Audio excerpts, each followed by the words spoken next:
right, knife scythe drill, real quick. I would start with disco. So you're gonna need a couple other guys. You can use barrels, and then you can give one of these guys a shield, however you want to do it. You don't need a ball, especially to start with, but you got to give them an alignment look. So are they in which look are they in? So here we're in disco. The free would have him cheat this way just to help with the drill, and then you're gonna just stand back here and tell these guys what you want them to do. Usually want to have somebody trying to climb up to the free and either pull kick, or you can have a back here, lead kick for that hybrid. So they get used to his angle, especially any kind of outside flow, is he wants to attack C-gap and out like a scythe. Okay. His angle, once he reads run, is to just knife that the blockers come in the end of the line of scrimmage.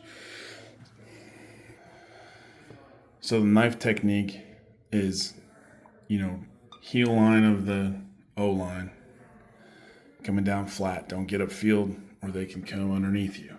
Okay, heel line of the O line, so about a yard deep behind the line of scrimmage, coming down flat, and then whoever the blocker is, a fullback, it's a guard, whatever it is, you're going to keep your shoulders pointed this direction. So it would be like, those are my shoulders, and you're going to knife your elbow into that guy's nuts. So it's a low pad level, shoulders are square as that guy's coming, teaching to take that elbow and throw it square into his monkey junk. That's mainly to get their pad level down. Not so much that I actually want them to hit them in the nuts, but it's to teach them to get their pad level down, take that block on, keeping the outside arm free, and anything that gets spilled, I can get off of that and go make a play.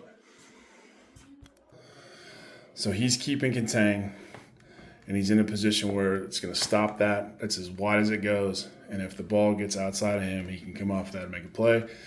Probably going to force it back to the scythe and the stacks. As far as his technique goes, this drill is probably the only time that anyone will ever actually account for him. He's usually not going to have to work a block shed, but have him climb, have him defeat the block, rip, swim. I prefer a rip, but to the C gap, and then pursue it inside out. We don't want the free safety pursuing and going over the top like this. That's not, this guy's got to be too tough for that kind of an angle. He's downhill to help, and then it goes aside. So if it does cut back, or if it is like a power inside run, he's closing off the edge, and you're the free hitter to make the tackle. So same drill, different alignment. Now he's in trap. So now you can send this guy to try to crack him. Okay, you get a run read, you're knifing, send a puller, send it back. He's getting cracked. You're there, working the knife. Guy's got a shield. Same old, same old.